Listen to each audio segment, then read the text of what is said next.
지난 한 주간 동안 설교를 준비하면서 제 마음속에는 큰 기쁨과 큰 감사가 있었습니다. 오늘날 교회들이 안고 있는 가장 큰 문제 중에 하나는 영적 미성숙이라고들 합니다. 그런데 생각해 보니 우리 교회 성도들 가운데서 영적으로 성숙한 믿음의 사람들이 상당히 많다는 것을 새삼 깨닫게 되었기 때문입니다.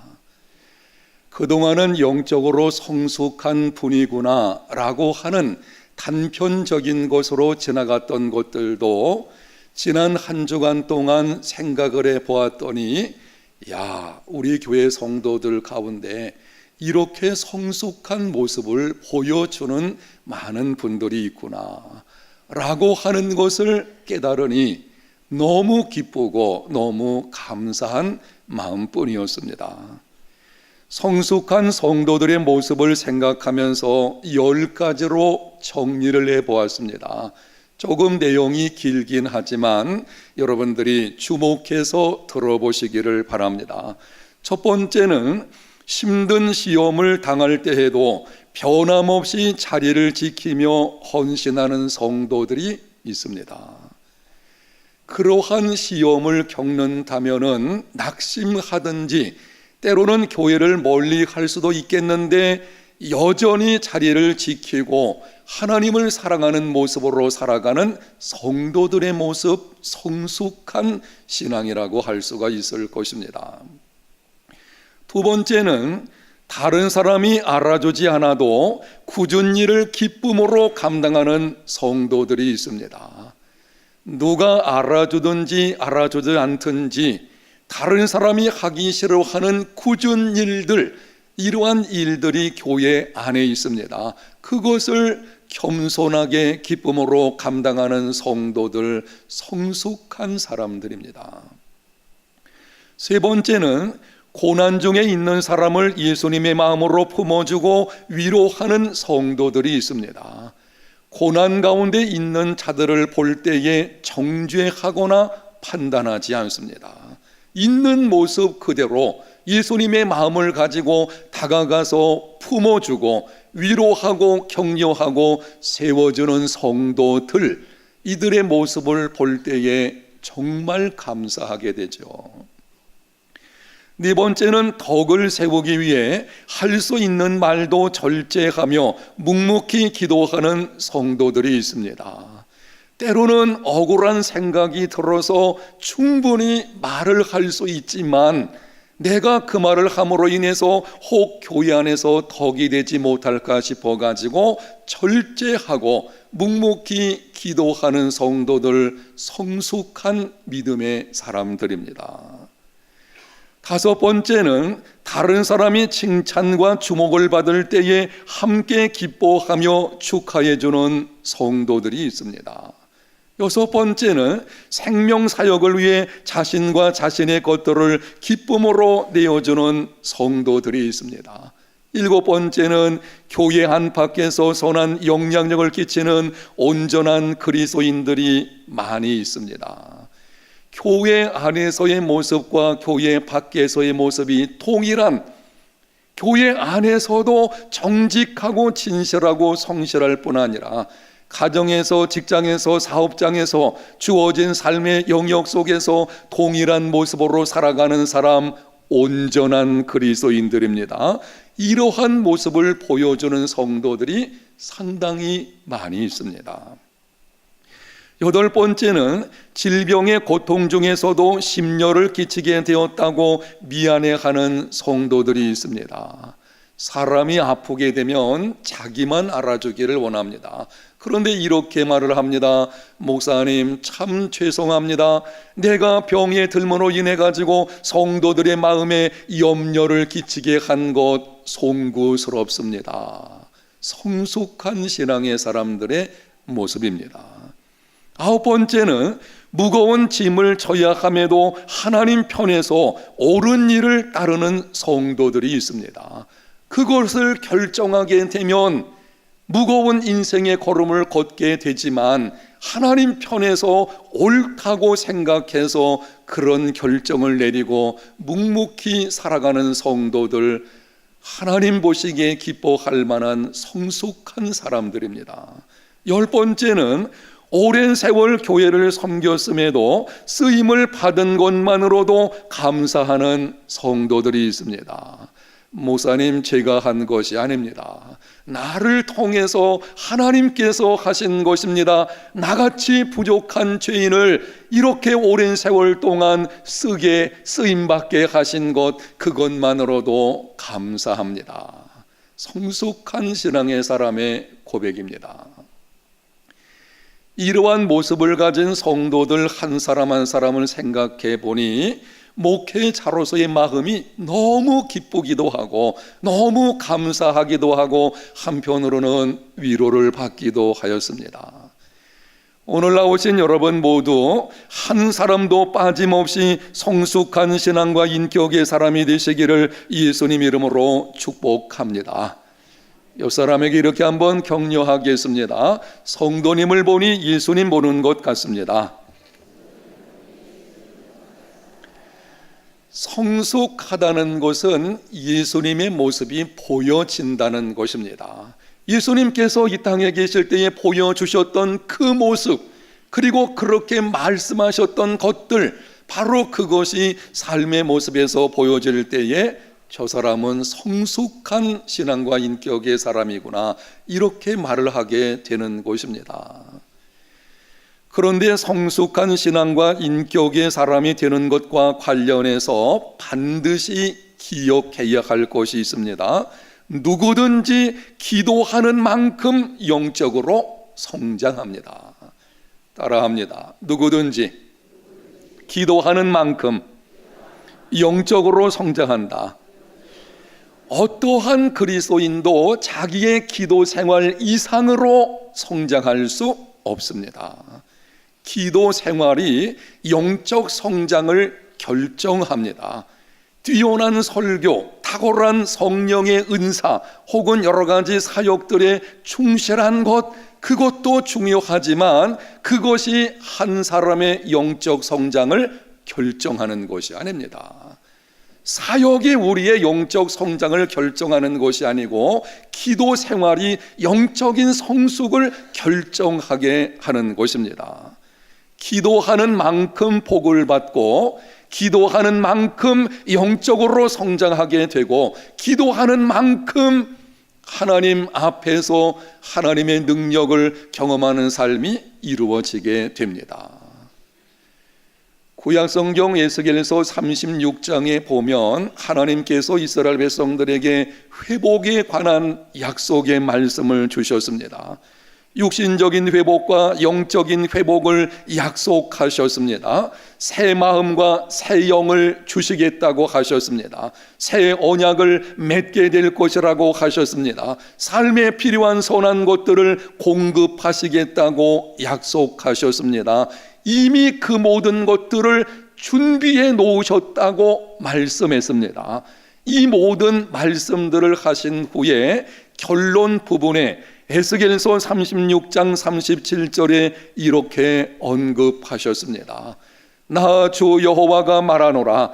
그래도 이스라엘 족속이 이와 같이 자기들에게 이루어 주기를 내게 구하여야 할지니라. 한 번 더 중요하기 때문에 따라합니다. 그래도 구하여야 할지라. 무슨 말씀입니까? 하나님께서 약속하신 그 복들을 받기 원하면 그래도 기도해야 한다는 것입니다. 기도해야만 하나님이 약속하신 축복들을 받게 됩니다. 예수 그리스도 안에서 저와 여러분을 구원하시고 이 성경 말씀에 구원의 놀라운 축복들을 우리에게 약속해 주셨습니다. 그 모든 축복된 약속들을 그래도 기도해야만 주시겠다고 말씀하시는 것입니다. 이왕의 복을 약속하셨다면 그냥 주시면 될 것을 왜 그렇게 기도하고 기도하는 가운데 주시는 것입니까? 기도하는 중에 약속하신 복을 받는 사람과 그렇지 않은 사람 사이에는 엄청난 차이를 가지고 있습니다. 기도하지 않고 복을 받게 되면 자기가 잘나서 받게 된 것으로 착각합니다. 아니면 우연히 된 것으로 생각을 합니다. 감사하지 않습니다. 결국에는 교만한 사람이 되어버립니다. 그러나 기도하는 중에 복을 받으면 하나님께 대한 감사가 있습니다. 하나님을 더욱 의지하게 됩니다. 간증을 통해서 다른 사람에게 은혜를 끼치게 됩니다. 무엇보다 기도하는 중에 자신이 성숙한 사람으로 변화를 받게 됩니다.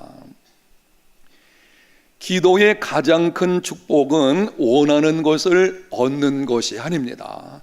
우리가 하나님께 어떤 소원을 간구했을 때에 그 소원이 이루어져 가지고 원하는 것을 받는 것들, 나의 소원이 이루어지는 것들, 그것도 축복드리긴 하지만 그것이 기도하는 사람에게 주어지는 가장 큰 축복은 아닙니다.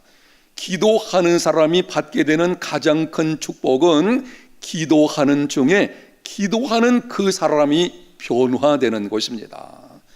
미워하던 마음이 기도하는 중에 사랑하는 마음으로 변화됩니다.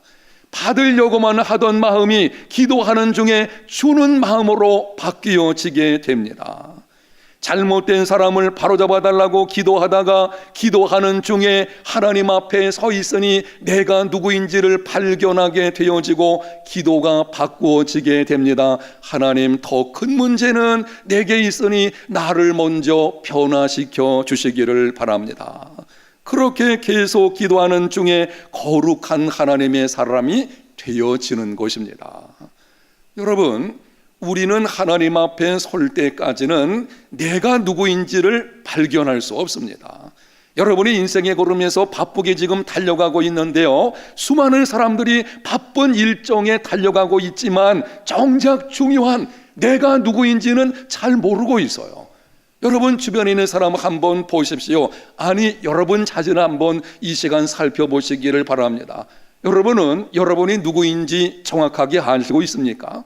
내가 어떤 존재인지, 내가 어떤 본질을 가진 사람인지 여러분은 알고 있으십니까? 내가 누구인지 아는 방법은 하나뿐입니다. 하나님 앞에 나아가서 서는 것입니다. 완전한 빛 대신 하나님 그분 앞에 서게 되면 그 빛으로 말미암아 내 속에 있는 모든 더러운 것들이 있는 그대로 드러나게 되는 것이고, 그때 비로소 내가 얼마나 큰 죄인인가 하는 것을 발견하게 되는 것입니다. 어둠 속에 있는 사람은 자기가 어떤 존재인지를 발견할 수 없어요. 여러분, 어둠 속에서 내게 묻어있는 더러운 것이 보여지던가요? 빛 가운데로 나가야 되는 것입니다. 하나님 앞에 나갈 때에, 하나님 앞에 나가서 기도할 그때에 내가 누구인지를 발견하게 되는 것이고, 그래서 기도하는 중에 우리의 모습이 변화가 이루어지게 되는 것입니다. 기도는 기도하는 사람을 변화시키는 하나님의 방편입니다. 누구든지 기도하는 만큼 성장하게 됩니다. 나아가 기도하는 만큼 하나님의 능력을 경험하게 됩니다. 예레미야서 33장 2절과 3절, 이를 행하시는 여호와, 그곳을 만들며 성취하시는 여호와, 그의 이름을 여호와라 하는 이가 이와 같이 이르시도다. 너는 내게 부르짖으라. 내가 내게 응답하겠고 내가 알지 못하는 크고 은밀한 일을 내게 보이리라. 우리가 섬기는 하나님은 이 일을 행하시는 분이십니다. 일을 만들며 성취하시는 분이십니다. 그 이름을 여호와라 하시는 분이십니다. 여호와라 하는 이 말씀, 하나님의 이름은 스스로 있는 자, 전능하신 분이심을 말씀하시는 것입니다. 하나님은 우리의 인생의 생사복을 주관하시는 전지전능하신 분이십니다. 그분께서 우리에게 말씀하십니다. 너는 내게 부르짖으라. 내가 내게 응답하겠고 내가 알지 못하는 크고 은밀한 일을 내게 보이리라. 우리가 알지 못하는 은밀한 그 일, 지금까지 경험하지 못했던 우리의 한계를 뛰어넘는 그 놀라운 하나님의 능력을 경험하기 원한다면 하나님 앞에 나가서 기도해야 합니다. 염려할 시간에 기도하십시오. 기도하면 하나님의 능력을 경험하게 됩니다. 데일 카네기라고 하는 사람이 쓴 근심이여 안녕이라는 책이 있습니다. 그 책에 메리큐스 만의 부인의 이야기가 나옵니다. 이 부인이 인생길을 걸어가다가 생사를 넘나드는 것과 같은 기막힌 많은 경험을 했습니다. 한 번은 너무 인생이 힘들어가지고 자살하려고 계획까지 세웠다가 하나님의 은혜로 다시 일어나는 경험을 하게 되기도 했습니다. 이 부인이 역경들을 극복한 후에 이렇게 간증을 했습니다. 죽을 수 있는 용기를 가진 사람은 하나님 앞에 기도할 수 있는 용기로 바꾸어 가지십시오. 100번의 탄식이 아니라 한 번의 기도가 운명을 바꿉니다. 아멘. 사랑하는 여러분, 100번, 1000번 염려하고 근심한다고 문제 해결되지 않습니다. 여러분이 가지고 있는 그 문제에 부둥켜 안고 밤새워서 근심하며 씨름하지 마시고 염려할 시간에 하나님께 나와서 기도하는 삶이 되시기를 바랍니다. 하나님께 기도하면 그분의 능력으로 내 인생의 변화가 이루어지게 됩니다. 염려는 하나님을 섬기는 사람들에게는 적입니다. 우리는 염려하면 해결될 것으로 착각하는데요, 염려한다 그래서 절대 해결되지 않습니다. 염려할 시간에 기도하십시오. 기도하는 만큼 복을 받고 기도하는 만큼 영적으로 성장하게 되고 기도하는 만큼 하나님의 능력을 경험하게 됩니다. 매일 범사에 하나님과 함께 시작하는 믿음의 삶이 다 되시기를 예수님 이름으로 축복합니다. 그런데 하나님의 은혜와 능력을 경험하는 삶이 되려면 이 기도를 통해서 하나님께서 행하시는 그 능력을 경험하는 삶이 되기를 원하면은 명심할 것이 있습니다. 기도 응답을 방해하는 거침돌들을 치워야 합니다. 우리가 하나님께 기도할 때에 기도 응답을 방해하는 거침돌들이 있습니다. 기도를 안 해서가 아닙니다. 기도를 하고 있습니다. 그런데 문제는 그 거침돌이 우리로 하여금 하나님께로부터 내려오는 응답을 막는 경우들이 있습니다. 성경에는 여러 가지 것들을 말씀을 합니다. 그 중에 한 가지만 오늘 말씀드리게 될 것입니다. 본문 1절 말씀을 봅니다. 예수께서 그들에게 항상 기도하고 낙심하지 말아야 할 것을 비유로 말씀하셨다. 항상 기도하라. 그런데 항상 기도하는 사람들에게 예수님께서 조심할 것을 말씀하시는 것입니다. 낙심하지 말아라. 기도 응답의 거침돌 가운데 하나는 낙심하는 것입니다. 한 번, 두 번, 세 번 기도하다가 하나님의 응답이 즉시 나타나지 않으니 낙심이 돼가지고 기도하는 것을 포기하는 것, 바로 그것이 기도 응답의 장애물입니다. 낙심해서는 안 된다는 것을 명확하게 하기 위해서 예수님께서는 한 가지 비유를 말씀을 하셨습니다. 어떤 도시에 하나님을 두려워하지 않고 사람을 무시하는 한 재판관이 있었습니다. 그런데 그 도시에 한 과부가 있어가지고 자주 재판관을 찾아가서 자기의 원한을 풀어달라고 부탁을 했습니다. 재판장은 불의한 사람이기 때문에 이 과부의 억울한 것을 풀어줄 생각을 하지 않았습니다. 가난하고 소외된 과부의 원한을 풀어준다고 한들 자기에게 돌아올 것은 아무것도 없다고 생각하니 들어주질 않는 것입니다. 그러나 과부는 포기하지 않았습니다. 한 번 부탁해서 안 되면은 다시 찾아가 부탁을 했습니다. 거절당하면 또다시 가고 또 거절당하면 또다시 찾아가서 부탁을 하고, 그러자 어느 날 이 재판관이 생각하기를 이 여자의 부탁을 들어주지 않으면 계속 찾아올 것이고, 그럼 내가 번거롭고 내가 괴로우니 그냥 소원을 들어주어야 되겠다. 결국 재판장은 과부의 소원을 들어주었습니다. 예수님께서 이 비유를 말씀하신 후에 결론적으로 이렇게 언급하셨습니다. 6절과 7절입니다. 주께서 또 이르시되 불의한 재판장이 말한 것을 들으라. 하물며 하나님께서 그 밤낮 부르짖는 택하신 자들의 원한을 풀어주지 아니하시겠느냐? 그들에게 오래 참으시겠느냐? 불의한 재판관과 의로우신 하나님을 비교하여 말씀을 하십니다.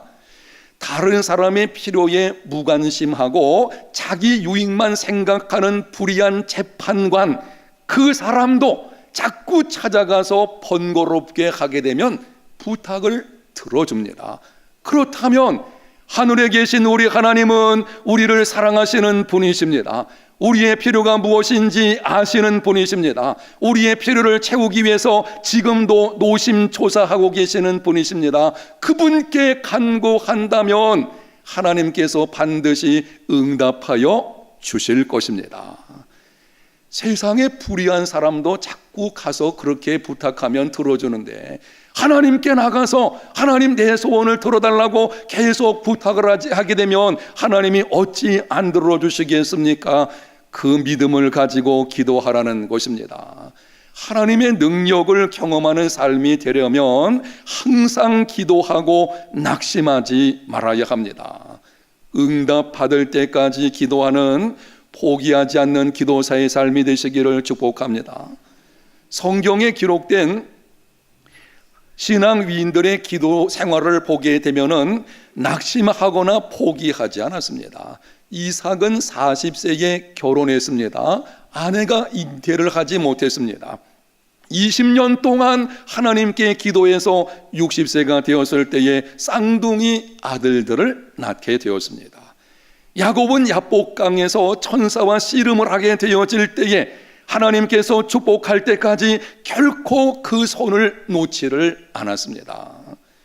엘리야는 갈멜산에 올라가서 비의 징조가 보이기까지 포기하지 않고 엎드려서 기도했습니다. 무릎 사이에 얼굴을 묻고 하나님 앞에 간구하기를 시작을 합니다. 하나님께서 이미 비를 주시겠다고 약속하셨습니다. 그런데 그 약속의 말씀을 붙들고 지금 하나님께 기도합니다. 한 번, 두 번, 세 번, 7번까지 다시 기도하게 되었고, 바다 저편에서 손바닥만한 구름이 일어나는 것을 보고 그때서야 하나님의 응답으로 알고 멈추게 된 것입니다.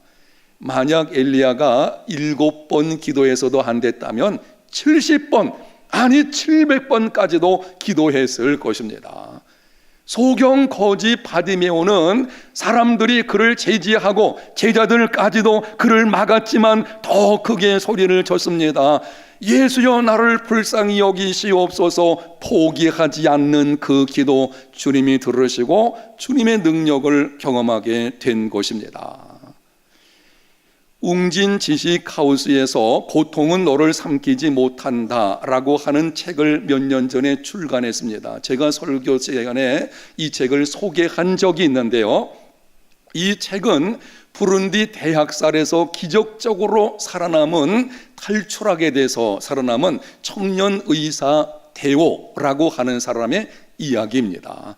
데오가 탈출해가지고 미국 땅으로 건너가서 하버드 보건대학원을 졸업을 하고 다트머스 의대에서 공부를 했습니다. 뛰어난 실력을 갖춘 의사가 되었습니다. 그렇지만 미래가 보장되는 미국 땅에 있는 것이 아니고 자기 고향으로 돌아가서 그 비참한 현실 속에 있는 젊은이들에게 희망의 증거로 자기를 세워가는 아주 귀한 내용인데요, 퓰리처 상을 받은 저자 트레이시 키더가 2년간 동행 취재를 통해서 파란만장했던 데오의 삶을 감동적으로 그려낸 아주 좋은 책입니다. 그 책에 다음과 같은 말이 있습니다. 제가 책을 읽으면서 이 말에 아주 큰 도전과 감동을 받았습니다.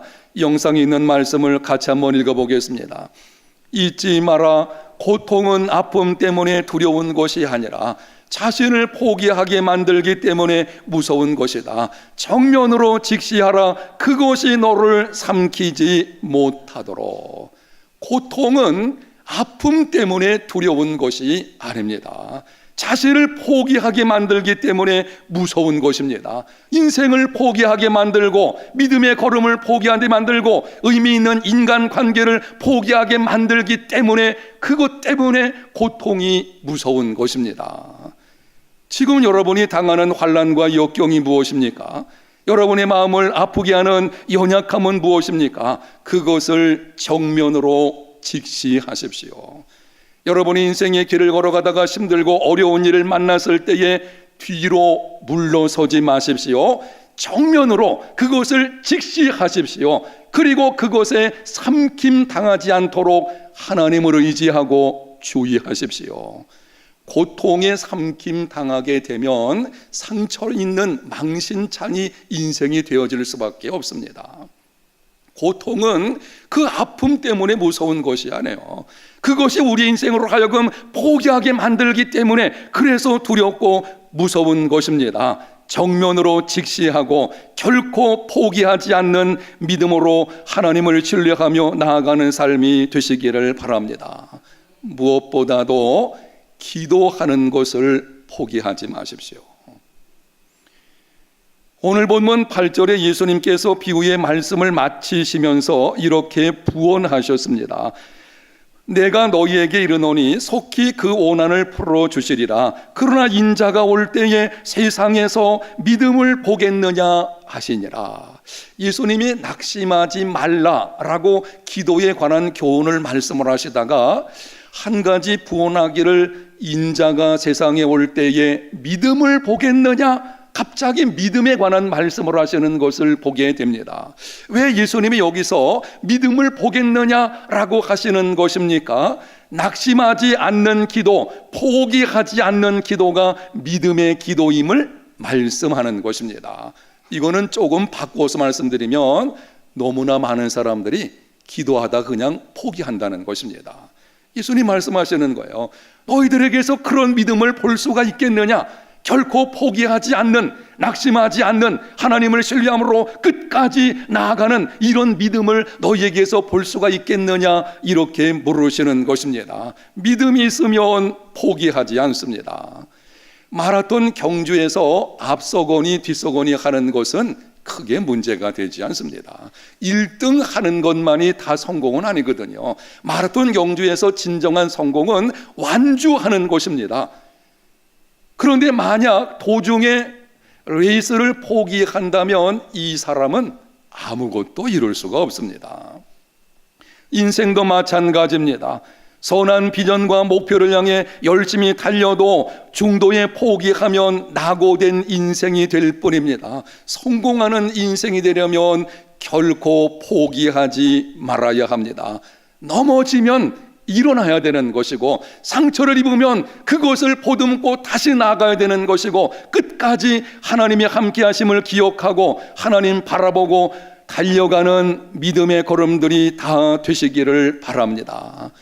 포기하지 않는 것이 믿음이요, 하나님은 그 믿음을 보시고 당신의 능력을 우리에게 나타내 보여주시는 것입니다. 인생길을 걷다 보면은 내 힘으로는 불가능한데 꼭 해결해야 하는 문제들이 있습니다. 닥친 그 문제가 이거는 내 인생에 꼭 해결은 해야 되겠는데 내 힘으로 어찌할 수 없는 이런 일들이 있게 되는 것을 보게 되죠. 예수님을 믿지 않고 있는 가족을 구원하는 것, 그렇게 오랫동안 기도했음에도 아직까지 믿지 않고 있는 가족들, 내 힘으로 어렵지요. 경제가 어려운데 갑자기 실직을 당하는 것, 사랑하는 자녀가 탈선하여 도무지 돌아오지 않는 것, 사업에 부도가 났는데 둘러보아도 도움의 손길이 보이지 않는 것, 의학으로 해결할 수 없는 질병으로 고통당하는 것, 해결은 해야 되겠는데 내 힘으로 불가능해 보이고 어떻게 하면 좋겠습니까? 이러한 일들을 만났을 때에 인내의 기도를 선택하는 우리 해운대 제일교회 성도들이 되시기를 축복합니다. 한번 따라합니다. 인내의 기도.